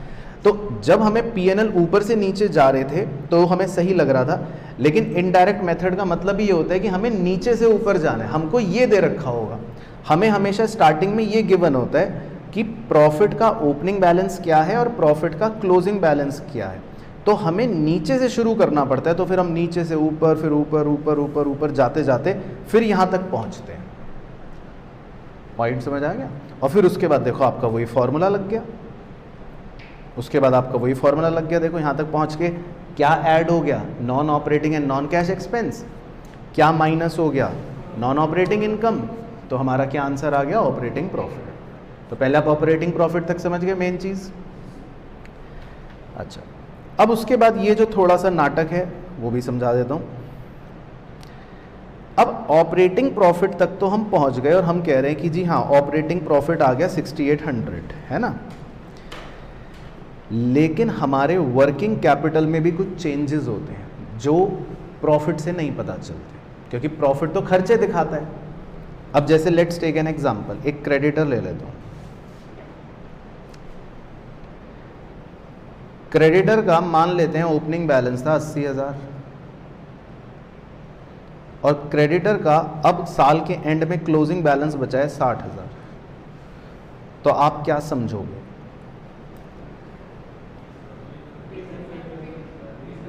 $20,000 पे करा है, क्रेडिटर कम क्यों हो रहा है? 20,000 पे कर दिया, यही समझोगे ना। अब ये चीज क्या पीएनएल में कहीं नजर आएगी? पीएनएल अकाउंट में नहीं, क्योंकि जो हम पेमेंट करते हैं क्रेडिटर को वो कोई एक्सपेंस तो है नहीं, वो आपको पीएनएल में तो नजर नहीं आएगा कि जी पेमेंट टू क्रेडिटर 20,000। लेकिन इसने आपके कैश को कम करा, इसने आपके कैश को कम करा। और ये भी एक ऑपरेटिंग एक्टिविटी है या फाइनेंसिंग है, इन्वेस्टिंग है? ऑपरेटिंग, क्योंकि ये तो क्रेडिटर को पैसे देना तो मेरा रोजमर्रा का काम है। तो अब ये पेमेंट मैं कैसे पहचानूंगा? ये भी तो मेरा ऑपरेटिंग आउटफ्लो हो रहा है ना, ये भी तो मेरा एक तरह से क्या हो रहा है? आउटफ्लो। तो हमने इनका एक फॉर्मूला बना लिया कि भैया करंट लायबिलिटी में अगर गिरावट हो जाए, तो हमने सीधा रट रखा है कि करंट लायबिलिटी में गिरावट हो जाए तो मतलब समझ लो आउटफ्लो है। तो बच्चे ने रट लिया फॉर्मूला, ये रहा फॉर्मूला। क्या रट रखा था आपने कि भैया डिक्रीज इन करंट लायबिलिटी, तो क्या करना है अपने को? लेस। बस बच्चा रट के खुश हो गया, ठीक है। बट वो ये लॉजिक है कि अब लायबिलिटी में डिक्रीज जो हुआ, इसका मतलब क्यों डिक्रीज हुआ? आपने क्या करा है? पेमेंट करी। अब यही कॉम्बिनेशन बाकी सब में, बढ़ गया तो ऐड हो गया, घट गया तो मतलब सेम चीज़ करंट एसेट में। अब मान लो डेटर आपके बढ़ गए, मान लो ये डेटर अकाउंट बना के बोल देते हैं कि ये बढ़ गया, कि आपके ओपनिंग में डेटर्स थे लेट से 1 लाख के और क्लोजिंग में डेटर मान लेते हैं बढ़ गए या कम हो गए, चलो कुछ भी मान लो 90 हो गए, तो आप क्या समझोगे? Cash received. तो इसका मतलब आपको डेटर से क्या मिला होगा? 10,000 कैश मिला होगा ना। तो अब ये जो कैश मिला मुझे, ये ऑपरेटिंग एक्टिविटी ही है, क्योंकि मेरा रोजमर्रा का काम है गुड्स बेचना, और ये एक तरह से हमारे कैश का क्या हो रहा है? इनफ्लो हो रहा है। तो वो ये मतलब होता है। तो हमने उसको स्टैंडर्डाइज कर लिया कि भाई फिर तो सारे करंट एसेट्स ऐसे ही चलेंगे, सारी करंट लायबिलिटियाँ ऐसी ही चलेंगी। तो इसीलिए हमने ऐसे रट लिया कि भाई करंट एसेट में अगर गिरावट आ रही है, करंट एसेट में गिरावट आ रही है, तो इसका मतलब क्या है? वो इनफ्लो है। तो वो हमने फॉर्मूला बन गया हमारा कि भाई डिक्रीज इन करंट एसेट अगर हो रहा है तो वो हमारा इनफ्लो हो रहा है। तो ये देखो डिक्रीज इन करंट एसेट, तो हम उसको इनफ्लो मान रहे हैं कि भाई इसको जोड़ लो। तो ये भी तो हमारी ऑपरेटिंग एक्टिविटी में मतलब कैश का इनफ्लो आउटफ्लो हो गया। तो बस यहां तक पहुंच के हमारा फाइनल कैश पता लग जाता है कि भाई कितना हुआ है ऑपरेशन से। और उसके बाद हम जो भी सरकार को टैक्स पे करते हैं तो वो भी एक ऑपरेटिंग एक्टिविटी ही है। मतलब ऑपरेटिंग का मतलब है कि इसको हम कंसिडर करते हैं कि भाई ये इन्वेस्टिंग या फाइनेंसिंग से रिलेटेड नहीं है, तो इस आउटफ्लो को, क्योंकि ये है तो ये भी आउटफ्लो, अब कहीं तो दिखाना ही पड़ेगा, तो जो भी रिमेनिंग आउटफ्लो इनफ्लो बच जाते हैं वो फिर हम यहाँ लास्ट में दिखा देते हैं। अब जैसे एक्स्ट्राऑर्डिनरी इनकम हुई, है तो इनफ्लो, भाई है तो पैसा तो आया ही है, तो लास्ट में दिखा देते हैं। तो यूज़र को अलग से दिख जाता है कि अच्छा भाई ये अलग से इनफ्लो हुआ है। या एक्स्ट्राऑर्डिनरी एक्सपेंस होगा, है तो आउटफ्लो, तो ये लास्ट में दिखा देते हैं। तो इनके लिए हमने लास्ट की जगह बना रखी होती है टैक्स के लिए और एक्स्ट्राऑर्डिनरी चीज़ों के लिए, तो ये लास्ट में अलग से इनफ्लो आउटफ्लो नज़र आ जाते हैं। अल्टीमेट मेरे हिसाब से जो मतलब वैसे लॉजिकली आप समझो, मेन आंसर ये होता है ऑपरेटिंग एक्टिविटी का, कैश फ्रॉम ऑपरेशंस। इसीलिए इसका नाम भी क्या है? कैश फ्रॉम ऑपरेशंस, कि आप पूरे बिजनेस से जो कैश ले रहे हो वो कितना ले रहे हो, ठीक है। और 3 चीज़ें लास्ट में हम अलग से बस दिखा देते हैं। नील आएगा, हाँ, इसका इफेक्ट अल्टीमेटली नील आएगा, बिल्कुल सही। लेकिन फिर भी ये क्यों चमक रहा है कैश फ्लो में? ताकि यूज़र को अलग से दिख जाए कि भैया इनकी तो 3,000 की ये देखो लॉटरी लगी हुई है, उसको यहाँ नज़र आ जाए, है ना। तो यूज़र समझ जाएगा कि इनके कैश के इनफ्लो में 3,000 तो लॉटरी के पैसे हैं, तो ये यूज़र को दिखाने के लिए अलग से लिख देते हैं। नहीं तो अगर मान लो मैं ये ना करता हरकत कि यहाँ पे डिडक्ट ना करता और यहाँ ऐड ना करता तो वो छुप जाता, लेकिन यूज़र को इन्फॉर्म करने के लिए हम इसको अलग से प्रेजेंट कर रहे होते हैं। तो यहाँ अलग से प्रेजेंट करना है, इसीलिए ऊपर डिडक्ट किया गया, इसीलिए ऊपर डिडक्ट किया गया, नहीं तो ये इन्फॉर्मेशन छुप जाती। भाई बच्चा कहता भाई नीचे नीचे प्लस कर रहे हैं हम, ऊपर माइनस कर रहे हैं, तो सर मैं इसको दिखाता ही नहीं, सीधा आंसर तो सेम ही आ जाएगा, बट फिर वो AS3 का उल्लंघन हो गया। ठीक है, तो मतलब आपको समझ आई ना स्टोरी बेसिकली कि ये हो क्या रहा है। तो ये बेसिकली इनडायरेक्ट मेथड में हम इस तरह से काम करते हैं। चलो ठीक है ना, तो इसको आप बस क्लोज कर दो। तो कॉन्सेप्चुअल डिस्कशन तो यही था। तो हम क्वेश्चंस करते हैं, ऑब्वियसली आज तो इनडायरेक्ट के नहीं करते, डायरेक्ट के करके देखेंगे, लेकिन फिर भी उससे थोड़ा आइडिया हो जाएगा कि क्या है। चलो तो पहले हम शुरू करेंगे इलस्ट्रेशन नंबर 4 से करेंगे। ठीक है, तो एक बार डिस्कस कर लेते हैं। The following summary cash account has been extracted from the company's accounting records. ठीक है, तो हमको एक कैश इस अकाउंट दे रखा है, बैलेंस एट 1 मार्च, तो ये क्या हो गया आपका opening balance. Receipt from customers, तो ये इनफ्लो, कस्टमर से पैसा मिल गया। Issue of shares inflow, sale of fixed asset inflow.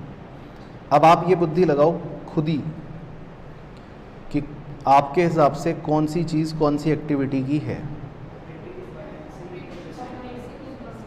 Customer से रिसिप्ट मिली तो ये नॉर्मल बिजनेस, शेयर्स इशू करके पैसा मिला तो फाइनेंसिंग, और एसेट बेचने से पैसा मिला तो इन्वेस्ट।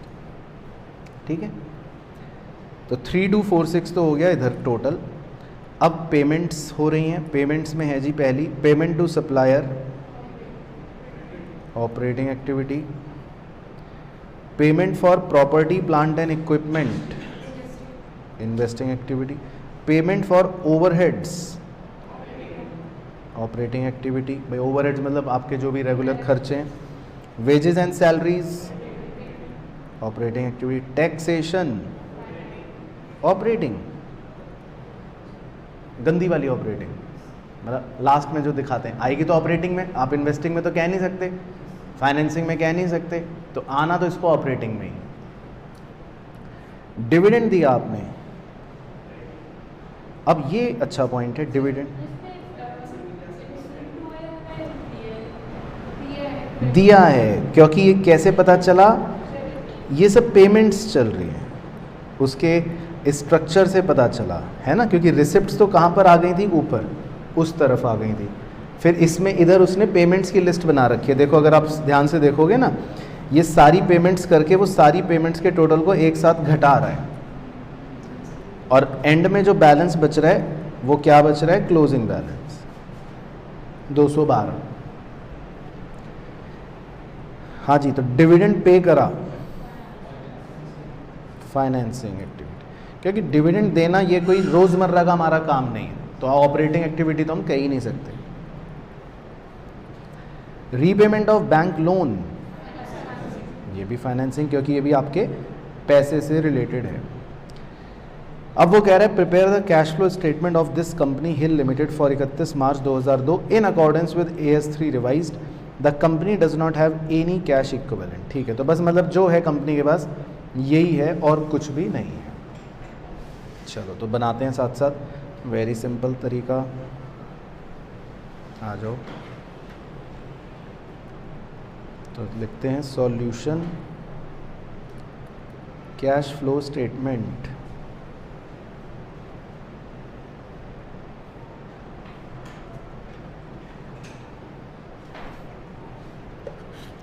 तो इसका फॉर्मेट कोई बहुत ख़तरनाक नहीं है, वही ऑर्डर वाइज है, नंबर 1 हेडिंग डाल डाल के जैसे बनाएंगे। Cash flow from operating activity,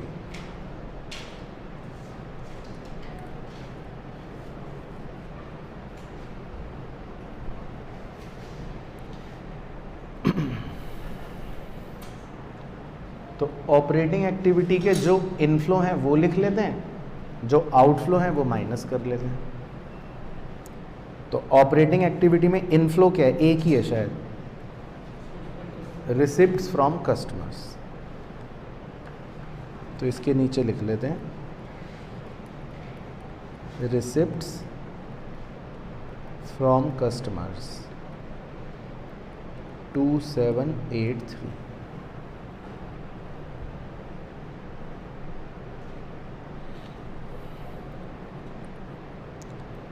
और अब जो जो पेमेंट्स होंगी ऑपरेटिंग वाली वो घटा देंगे। क्या क्या थी पेमेंट्स, एक बार वो भी देख लेते हैं। Payment to supplier 1, overhead 2, wages and salaries 3 और टैक्सेशन 4। तो इन चारों को लाइन वाइज लिखकर, नाम लिखकर घटा देते हैं। तो payment to suppliers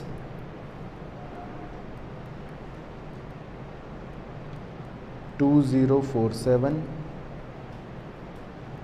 payment for overheads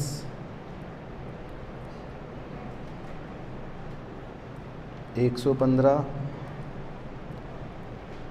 payment for wages 69 और टैक्सेशन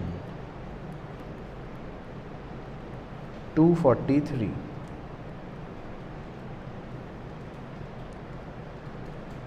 तो ये आपका आंसर आ जाएगा A, cash flow from operating activity. तो ये निकाल लो कैल से 309।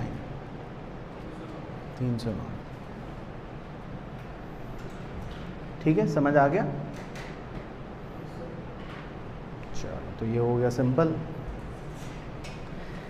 तो आपको लगता है कि ये डायरेक्ट मेथड मतलब कोई सीए इंटर में आने लायक चीज़ है ना? तो इसीलिए इसके क्वेश्चन आपको एग्ज़ाम में नहीं दिखेंगे, और दिखेंगे भी तो 5 नंबर तक ही दिखेंगे, उससे ज़्यादा नहीं।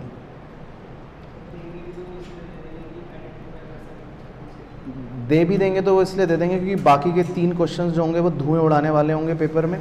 तो एक बच्चे को लॉलीपॉप पकड़ाने के लिए वही ठीक है बच्चा ना, नहीं तो मोराल डाउन हो जाता है बच्चे वहाँ पे। तो ये होगा पेपर में ना, एक क्वेश्चन इसीलिए आसान दिए जाते हैं, मतलब कुछ क्वेश्चन बैलेंस आउट करने के लिए दिए जाते हैं ताकि बच्चा का मोराल ना गिर जाए वहीं पे, है ना? तो इसीलिए ये क्वेश्चन आया तो मतलब उल्टा आपके लिए खतरा है क्योंकि ये क्वेश्चन आया तो इसका मतलब बाकी के 2 जो हैं वो किसी भी चैप्टर के टफ आएंगे, धुएं वाले। तो ये भगवान से प्रे करो कि ना आए, इनडायरेक्ट मेथड का ही आए तो सही है, कम से कम इसका कर लेंगे। इनडायरेक्ट मेथड फिर भी इजी भी है और हो भी जाएगा। अच्छा, अब इन्वेस्टिंग एक्टिविटी कर लेते हैं। इन्वेस्टिंग एक्टिविटी में क्या क्या है item? Sale of fixed asset तो इनफ्लो है, और पेमेंट फॉर पीपीई आउटफ्लो। बस 2 ही आइटम है, तो वो लिख लेते हैं। तो sale of fixed assets 128 minus purchase of PPE 230। तो बी का आंसर आ जाएगा -102 है। हाँ, इसका मतलब है कि हमने अपना कैश यूज़ करा है, यूज्ड इन इन्वेस्टिंग एक्टिविटी, तो ये अच्छी बात है।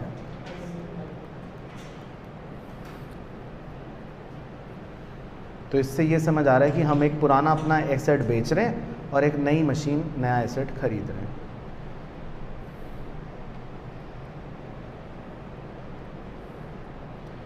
उसके बाद तीसरी गतिविधि है cash flow from financing activity.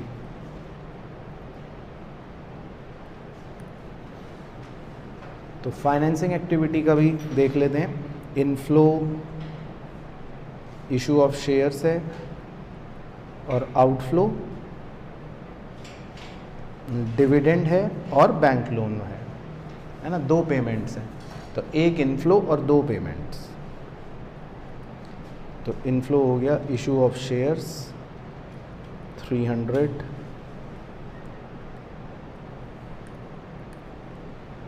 और माइनस डिविडेंड 80 और माइनस रीपेमेंट ऑफ लोन 250।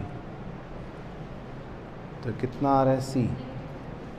-30। तो ये अच्छा है कि बेकार?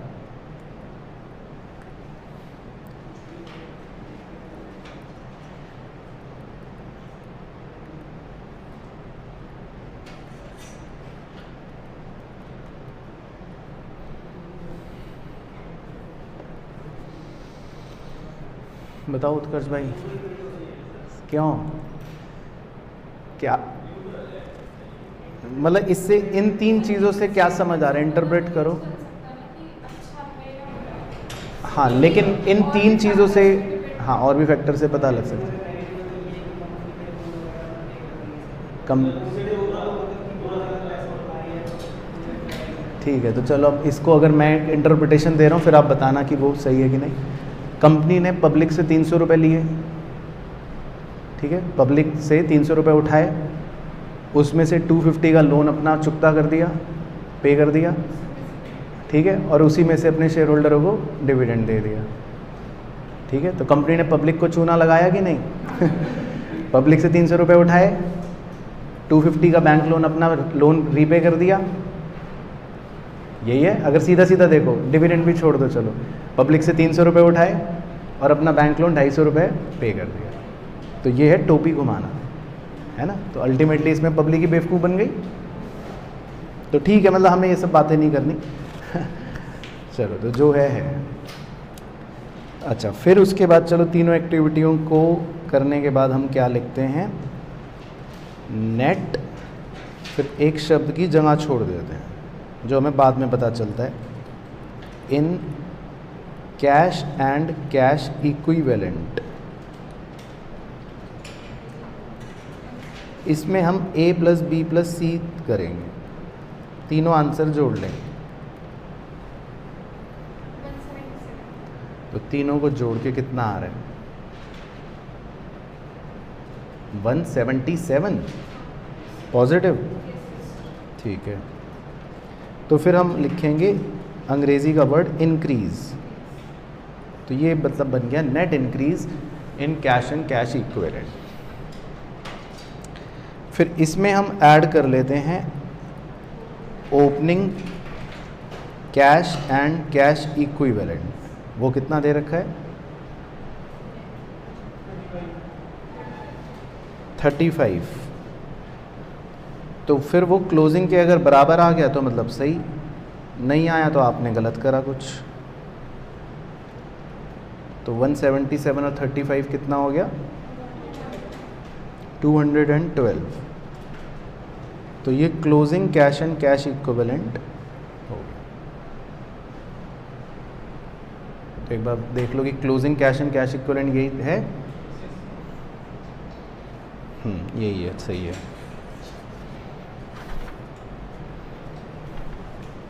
चलो, तो समझ आया अच्छे से।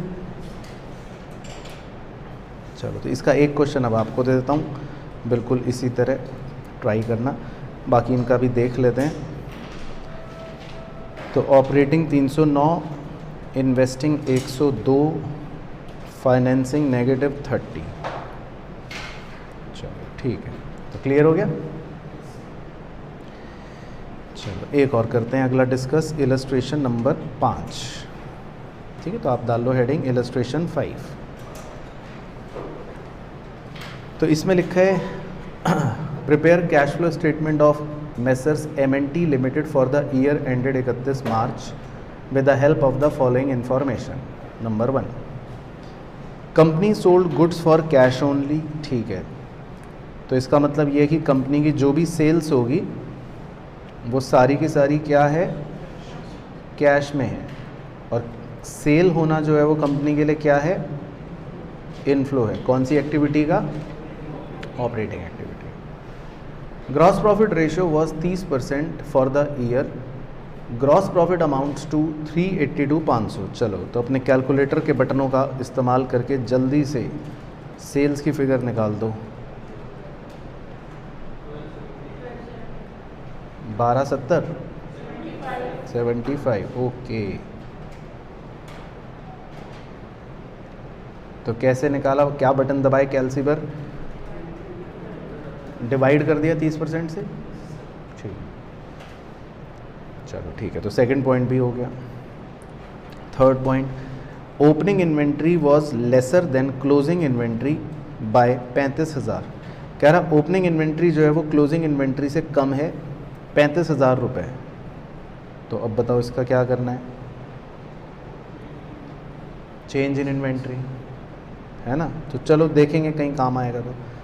फोर्थ, वेजेस पेड, ये क्या है जी? वेजेस पे करी,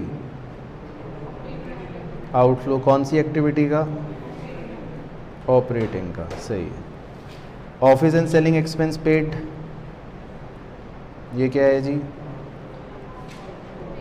ये भी आउटफ्लो कौन सी एक्टिविटी का?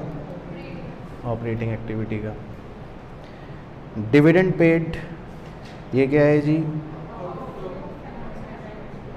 फाइनेंसिंग एक्टिविटी का, okay. Bank loan repaid 2,15,000 including 15 interest, ये क्या है जी? Outflow financing. इंटरेस्ट भी फाइनेंसिंग ही होता है, तो वो ऐसे ही डराने के लिए दे रहे हैं।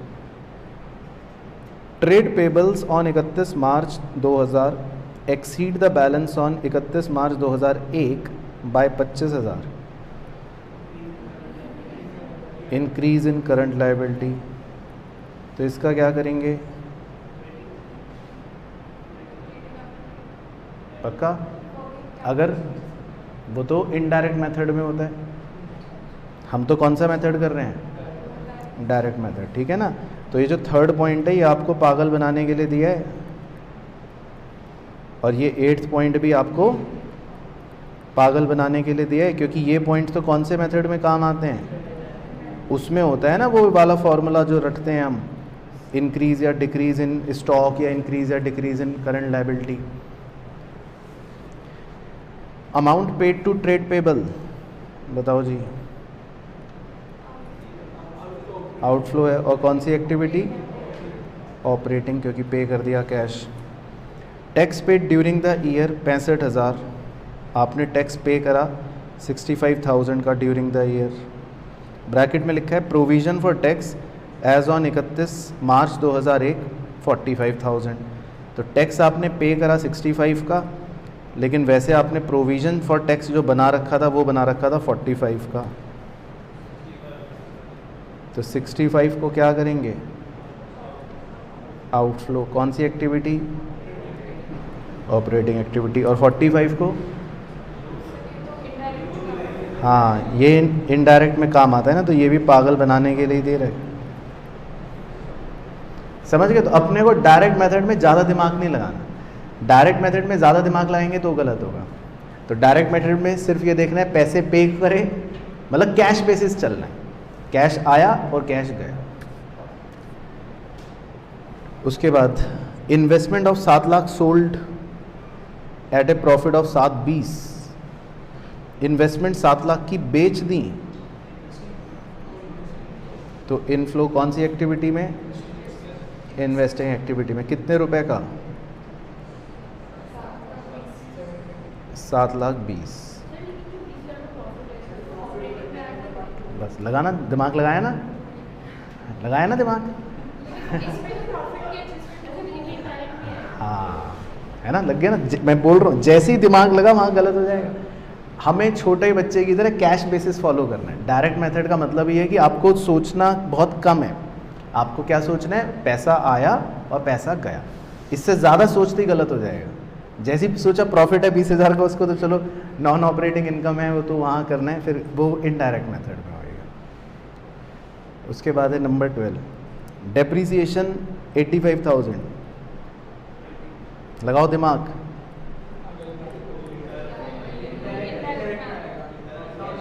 नॉन कैश है ना ये तो आइटम। भाई डेप्रीसिएशन जो है ये तो कैसा आइटम है? हाँ नॉन कैश आइटम है। अब हाँ दिमाग लगाया जिसने कि ये तो ऑपरेटिंग में भी ऐड होता था, तो फिर गलत हो जाएगा, वो इनडायरेक्ट मेथड में होगा, है ना। प्लांट परचेज्ड ऑन 15 नवंबर 2,50,000, आपने प्लांट खरीदा 250 का, तो आउटफ्लो हो गया इन्वेस्टिंग एक्टिविटी, ठीक है। उसके बाद cash equivalent opening, cash equivalent closing, चलो ये तो आपके लिए।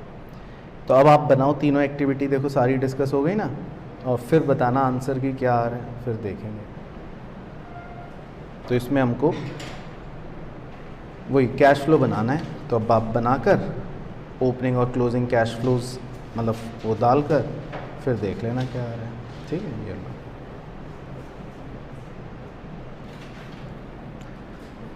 चलो तो तीनों एक्टिविटी का फिर बताने का। ऑपरेटिंग एक्टिविटी से कितना आ रहा है 182,500, ठीक है, तो ये सही हो गया।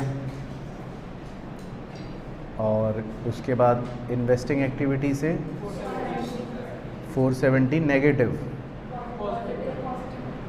नेगेटिव कह रहे हैं तो अच्छा किताब वालों का, अच्छा वहाँ पॉजिटिव ही है, लिखा गलत है, ओके, तो चीतापना। उसके बाद फाइनेंसिंग का नेगेटिव, ठीक है, ठीक है। तो बताओ ये कैसी कंपनी है उत्कर्ष भाई, सही है, वेरी गुड। तो भाई देखो ये अपना निवेश बेच रही है, ठीक है, निवेश बेचकर अपना लोन पे कर रही है, तो कैसी कंपनी है, सही है, बहुत बेकार है। इन्वेस्टिंग का आंसर पॉजिटिव आते ही समझ लो कि कुछ गड़बड़ है। इन्वेस्टिंग का आंसर पॉजिटिव आने का मतलब है कि कंपनी अपने एसेट्स बेच रही है। इन्वेस्टिंग का पॉजिटिव आने का मतलब है कि कंपनी एसेट्स बेच रही है। तो ये वहीं पर शंका डाउट होना चाहिए कि भाई क्यों, वाई। नहीं, डायरेक्ट मेथड में दिमाग नहीं लगाना, लेकिन वो तो आगे सीए बनने के बाद तो दिमाग लगाना है। तो a + b + c कितना आएगा 4,07,500, ठीक है। तो प्लस ओपनिंग कैश हो गया 2 और क्लोजिंग हो गया 6,07,500। चलो तो क्लियर हो गए मतलब कहानी, ठीक है। बाकी इसके आगे से सारे इनडायरेक्ट मेथड के। तो आप होमवर्क में अब कौन सा करेंगे, इलस्ट्रेशन 3 कर लेना, 2 मत करना, वो छोड़ देना अभी, और एक थोड़ा सा टाइम पास करने के लिए इलस्ट्रेशन 1 कर लेना, ठीक है। बस 2 छोटे से होमवर्क कर लेना, बाकी फिर नेक्स्ट क्लास में करते हैं।